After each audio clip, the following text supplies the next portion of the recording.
SP classes. शुभ पाठशाला में सभी विद्यार्थियों का स्वागत है। आज हम पॉलिटिकल साइंस 12th क्लास के पॉलिटिकल साइंस का 4th चैप्टर दक्षिण एशिया और समकालीन विश्व पढ़ रहे हैं। इसका मैं पहला पार्ट बना चुका हूं। पहला पार्ट डिस्क्रिप्शन बॉक्स में दे दिया जाएगा, उसका लिंक आप सब वहां से क्लिक करके आप देख सकते हैं। ये सेकंड पार्ट है, तो जिन बच्चों ने पहला पार्ट नहीं देखा है तो पहले वो पहला पार्ट देख ले, फिर सेकंड पार्ट देखें, क्योंकि पहला पार्ट देखने से आपको समझ में आ जाएगा कि भाई इस चैप्टर में क्या क्या पढ़ना है। ठीक है, तो जिन बच्चों ने नहीं देखा है तो पहले वो देख लें, ठीक है, देन फिर सेकंड पार्ट देखें। तो देखिए, इसमें हम श्रीलंका का जातीय संघर्ष पढ़ रहे हैं।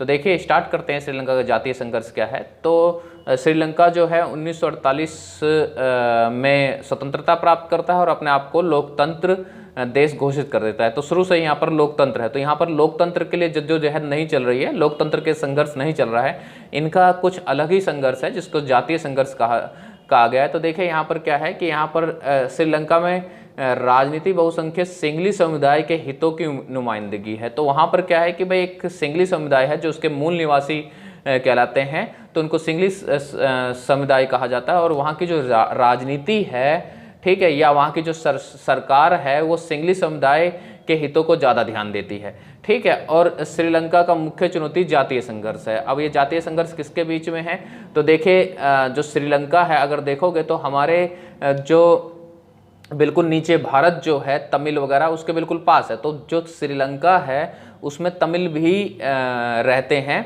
ठीक है, तो परंतु वहाँ के जो मूल निवासी सिंगली समुदाय है तमिलों को पसंद नहीं करते हैं, वो नहीं चाहते कि वहाँ पर रहें। तो इनके बीच में एक तरह से संघर्ष चल रहा है। तो यही देखना है कैसे कैसे संघर्ष चल रहा है, क्या चल रहा है। ठीक है, और क्या नाम है, जो सिंगली समुदाय है उसको ही सरकार ज़्यादा महत्व देती है वहाँ पर। ठीक है, तो देखिए क्या है, सिंगली राष्ट्रवादियों का मानना है कि श्रीलंका के तमिलों के साथ कोई रियायत नहीं बरतनी चाहिए, मतलब उनको इस देश से निकाल दिया जाए, किसी प्रकार की कोई रियायत ना दी जाए। और 1983 के बाद उग्र संगठन लिट्टे लिबरेशन टाइगर्स तमिल इलम का संगठन बनी। तो होता क्या है कि जब वहाँ की प्रशासनिक व्यवस्था जो है, मतलब कि जो सरकार है वो तमिलों के बारे में नहीं सोचती है, ठीक है, जो वहाँ के तमिल के निवासी हैं उनके बारे में नहीं सोचती है, तो वो एक तरह से अपने एक संगठन बना लेता है जिसका नाम है लिट्टे। ठीक है, सरकार से संघर्ष करने के लिए क्या नाम है, वो एक तरह से संगठन बना लेते हैं। और देखो, श्रीलंका के उत्तरी पूर्वी हिस्से में लिट्टे का नियंत्रण है। तो जो उत्तरी पूर्वी हिस्सा है वहाँ पर लिट्टे, मतलब कि जो तमिल हैं, लिबरेशन टाइगर्स और तमिल इलम। ठीक है, तो ये इसका फुल फॉर्म है जिसको आपको याद रखना है, ये एग्जाम में स्पेशली आ जाता है। तो ये इनका जो है उत्तरी पूर्वी हिस्से पर एक तरह से श्रीलंका के नियंत्रण है। और श्रीलंका की सेना के साथ लिट्टे का सशस्त्र संघर्ष चल रहा है। जैसे मैंने पहले बताया कि ये जो संगठन बना था, ये जो ऑर्गेनाइजेशन बना था, वो सरकार के खिलाफ संघर्ष करने के लिए बना था और उनके साथ सशस्त्र संघर्ष चलता रहता है। होता क्या है, 1987 में भारतीय सरकार ने श्रीलंका के मामले में प्रत्यक्ष हस्तक्षेप किया। तो होता क्या है कि भाई 1987 में भारतीय जो सरकार है वो अपनी सेना जो है श्रीलंका में भेज देती है। इनका मेन मकसद ये था कि भाई किसी भी तरह से वहाँ पर शांति बहाल किया जाए। ठीक है, तो सेना सिर्फ समझाने गई थी वहाँ पर, परंतु वहाँ के जो मूल निवासी हैं सिंगली और जो तमिल हैं उनको भी ये पसंद नहीं आता है कि कोई दूसरे देश की सेना हमारे देश में हस्तक्षेप करे। तो इसके खिलाफ एक तरह से जन आंदोलन हो जाता है और भारतीय सरकार को क्या करना पड़ता है, अपनी सेना को पीछे लेना पड़ता है।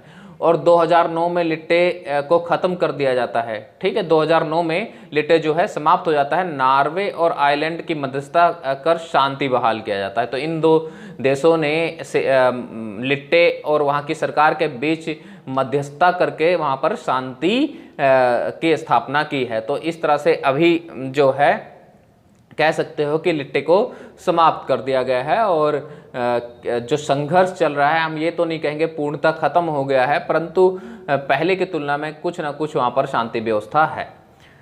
अब देखिए आगे क्या है, मालदीव। अब ये हमारे कोर्स में नया जुड़ा है, इससे पहले मालदीव के बारे में नहीं पढ़ना था, परंतु इस बार जो नया कोर्स आया है, नया सिलेबस आया है, उसमें मालदीव जुड़ा हुआ है।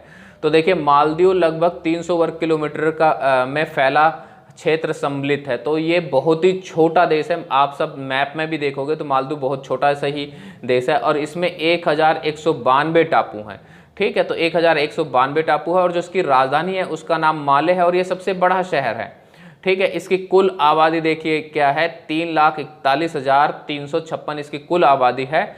यह एक राजा का द्वीप था जहां प्राचीन मालदीव राजवंश रहते थे, तो उन्हीं के नाम से इसका नाम मालदीव पड़ा है। जो प्राचीन मालदीव राजवंश रहा करता था उसके नाम से ही इनका नाम मालदीव पड़ा है। और मालदीव की संस्कृति श्रीलंका और दक्षिण भारत के निकट है बिल्कुल, क्योंकि दक्षिण भारत के बिल्कुल ये जो मालदीव बिल्कुल पास में और श्रीलंका के बिल्कुल पास है, तो कह सकते हो कि बिल्कुल जो है इनकी संस्कृति को प्रभावित करता है दक्षिण भारत और श्रीलंका। ठीक है। तो मतलब एक तरह से मिश्रित हो जाता है, मिक्स हो जाता है। और यहाँ की भाषा की है दिवेही है यहाँ की भाषा। ठीक है। तो आगे देखिए मालदीव में लोकतंत्र संघर्ष।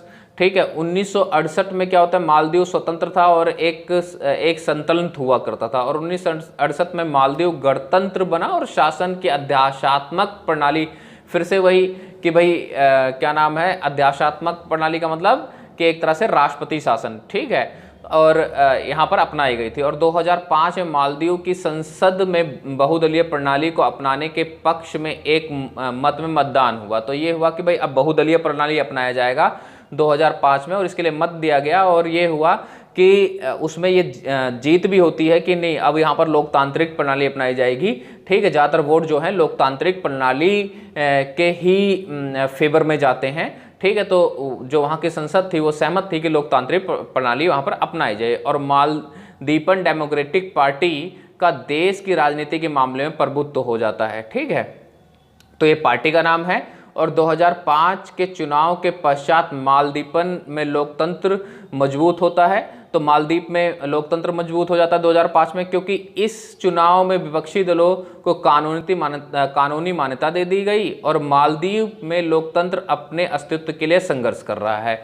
अब होता क्या है कि भाई 2005 में लोकतंत्र स्थापित हो तो जाता है, एक तरह से कह सकते हो कि बिल्कुल कानूनी रूप से मान्यता दे दी जाती है कि अब यहाँ पर लोकतंत्र ही रहेगा, परंतु साथ साथ में ये कि भाई मालदीव का अस्तित्व यहाँ पर संघर्ष कर रहा है। वो क्या कारण है जरा देखिए।